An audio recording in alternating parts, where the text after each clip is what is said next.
Welcome to another Mr. Paul video. Today we'll be discussing 4.4 proportional and non-proportional relationships. That's a mouthful, but what it basically means is we're relating two numbers together, namely x and y, in a very unique situation such as proportional, or a little bit less unique or a little bit less restrictive in non-proportional. So I'm going to move out of the way and I'm going to give you a second to pause this video and record this table now. Hopefully you paused your video and you were able to record down what stuff. So let's talk about what this is. Well, when we have relationships, we have a proportional relationship or we have a non-proportional relationship. So what does it mean to be proportional? Well, it means that you have to start at the origin. You have to start from zero. And it also means that you have a constant rate. And we're going to figure out what that means when looking at graphing, when looking at equations, and when looking at tables. Well, if it's not proportional, it means it could either not go through the origin or it could not be a constant rate. So just to recap, proportional means both of these conditions have to be true. It has to be a constant rate and it has to go through the origin. If either of those two things are not true, then it's non-proportional. So the easiest to decipher is when graphing. This is an example of a graph when it goes through the origin, meaning it starts at the very 0, 0 crosshairs. The rate is constant means the line is straight.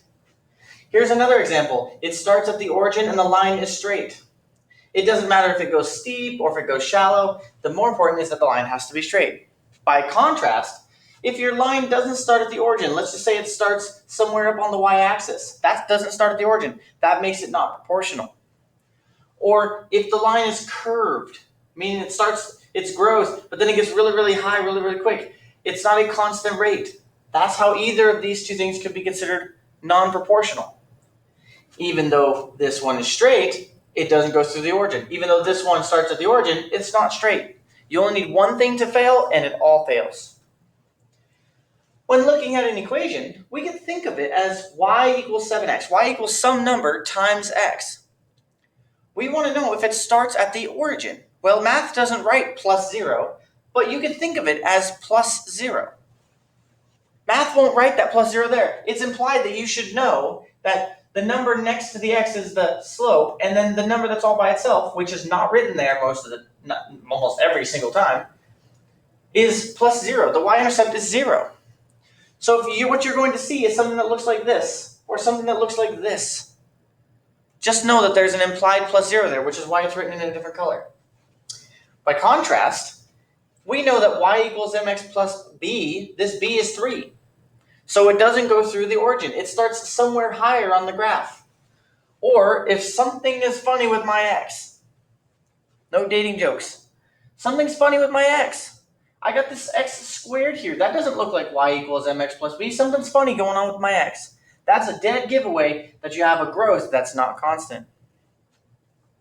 A little bit less valuable, but what should be considered is what does it look like in a table? Since this is all the same information, we should be able to tell from a table. Well, if it goes through the origin, it means that we need to have 0, 0 located in our table. If we're trying to figure out if the rate's constant, we just think about the change in y over the change in x, because that's what the slope is. Well, my x's are changing by 1 each time. My y's are changing by 2 each time. 2 over 1, change in y over change in x. Each one of these is changing by 2.